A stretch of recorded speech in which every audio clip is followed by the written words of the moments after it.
पहले की बात है। रामपुर गांव में लोगों का ठंड से बुरा हाल था। इतनी कड़कती ठंड में लोगों का घर से निकलना मुश्किल हो गया था। बड़ी ही मुश्किल से लोग काम पर जा पाते और बच्चों का तो उससे भी ज्यादा बुरा हाल था।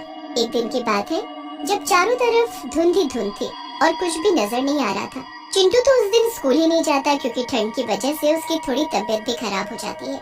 चिंटू बेचारा ठंड से कांप रहा होता है और इतने कंबल डालने पर भी उसका कपकपाना बंद नहीं हो रहा होता। लक्ष्मी परेशान होकर सोच ही रही होती है कि इतने में बाहर से कबाड़ी वाले की आवाज आती है। कबाड़ी वाले, कबाड़ी वाले। कबाड़ी वाला आ गया। इतने दिन से घर में ही कबाड़ पड़ा है, इसको दे देती हूँ, कुछ पैसे तो आएंगे। बस फिर लक्ष्मी घर में पड़े कबाड़ को ले जाकर कबाड़ी वाले को देने लगती है कि तभी उसकी नजर एक हीटर पर जाती है। हीटर बिल्कुल नया होता है। अरे ये तो एकदम नया हीटर लग रहा है, तुमको ये किसने कबाड़ में दे दिया? अरे बस ऐसा ही है बहन जी, कभी कभी बढ़िया सामान भी मिल जाता है। आपको ये खरीदना है तो बताओ, बस 200 रुपए में दे दूंगा। 200 रुपए? नहीं नहीं, 100 में देना है तो दो। जैसे तैसे करके लक्ष्मी उस हीटर को बस 100 रुपए में ही खरीद लेती है। वो जल्दी से प्लग लगाकर हीटर को चिंटू के पास रख देती है। हीटर के जलते ही उसमें से अजीब सी आवाज आती है। अरे ये अजीब सी कैसी आवाज आ रही है इस हीटर से? अरे माँ, ये पुराना है ना, तो शायद इसमें कोई खराबी हो। हाँ तुम सही बोल रहे हो। आवाज से हमें क्या करना, हमें तो बस इससे गर्माहट मिलती रहे वही काफी है। उस हीटर से इतनी गर्माहट आती है कि पूरा घर एकदम गर्म हो जाता है। चिंटू भी उस गर्माहट में एकदम मजे से सो जाता है।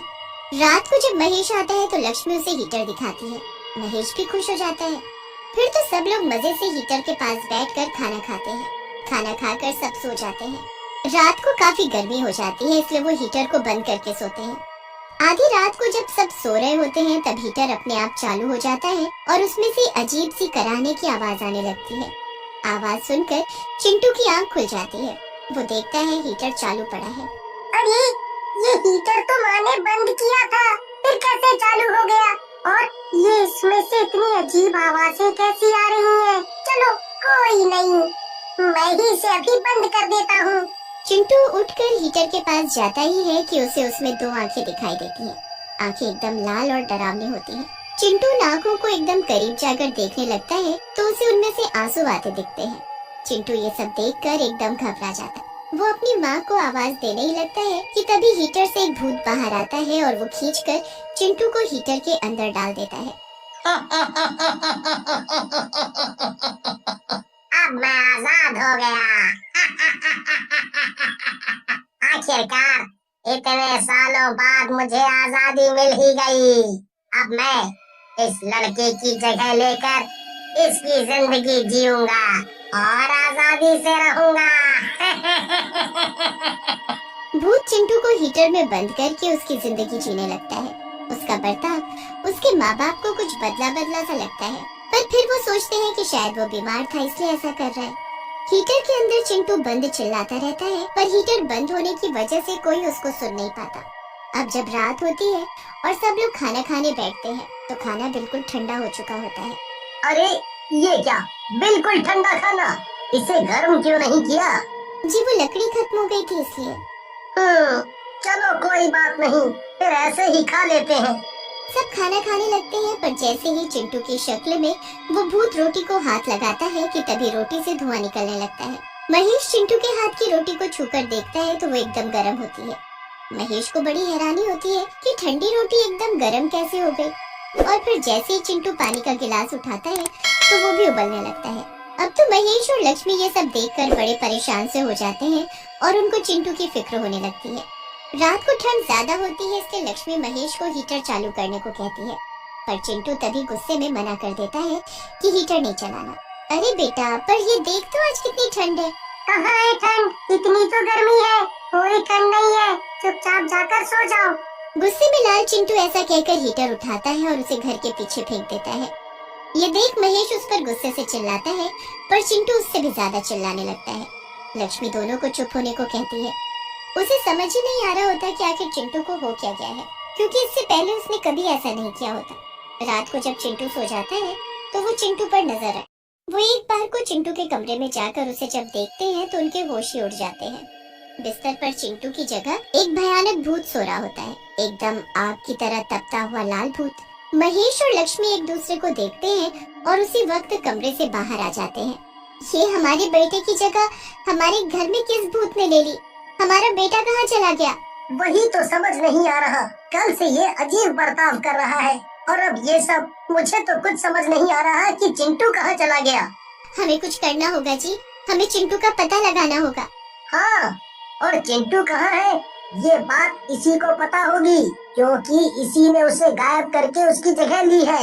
माँ, बाबूजी, मैं यहाँ हूँ, मुझे कोई बाहर निकालो, यहाँ मेरा दम घुट रहा है।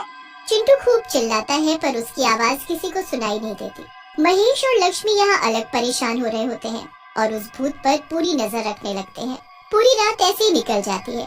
फिर सुबह वो भूत चिंटू का रूप लेकर घर में घूमने लगता है।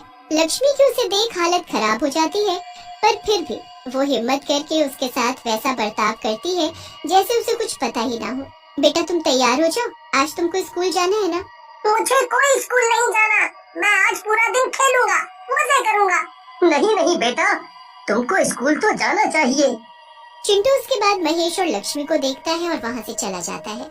महेश और लक्ष्मी अपना सर पकड़कर बैठ जाते हैं कि इतने में वहाँ फिर से वो कबाड़ी वाला आ जाता है और आवाज देने लगता है। अरे ये तो वही कबाड़ी है जिसने मुझे वो हीटर दिया था। हीटर? हीटर से याद आया कि चिंटू ने उस दिन, मतलब उस भूत ने उस दिन उस हीटर को चलाने से मना क्यों किया और उसे बाहर भी फेंक दिया? आखिर उसे उस हीटर से क्या तकलीफ है? हाँ आप सही बोल रहे हैं, मैं भी उस हीटर को लेकर आती हूँ। लक्ष्मी जल्दी से उस हीटर को लेकर आती है और जब उसे चालू करती है तो अंदर से उसे चिंटू के चिल्लाने की आवाज आती है। माँ, मैं अंदर हूँ, मुझे बचा लो, जल्दी से इस हीटर को बंद करो वरना मैं जलकर मर जाऊंगा। हे भगवान, मेरा बच्चा इस हीटर के अंदर कैद है।